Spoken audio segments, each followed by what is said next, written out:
Barchaga assalomu alaykum. Bizning kuzatib boruvchi qadrli obunachilar. Avtoservisimizga bugun akamiz tashrif buyurganlar, cherrilariga gaz o'rnatib kelgan edik.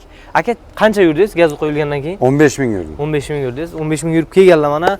Nima kamchilik, muammosi shu gazda yurishlar qanday ekan? Bitta shu ikki og'iz maslahat bersangiz. Gazda yurishi yaxshi, tortishlari ham ekonomishni uncha ko'p nima qilmaydi, yaxshi mashin.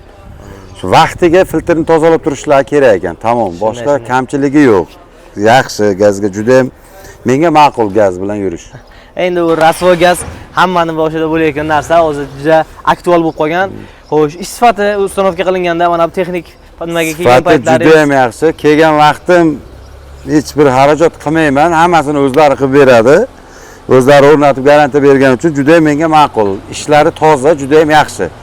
Menga ma'qul. Boshqa cherisi borlarga tavsiya qilib qolasiz. Cherisi borlar, gaz qo'yinglar, foyda qilasizlar, maza qilasizlar, kistalar bir keladi. Katta rahmat, yana bir kelasiz. Sizlarga rahmat. Nasib bo'lsa yangi mashinalarda yana bir kelasiz. Nasib.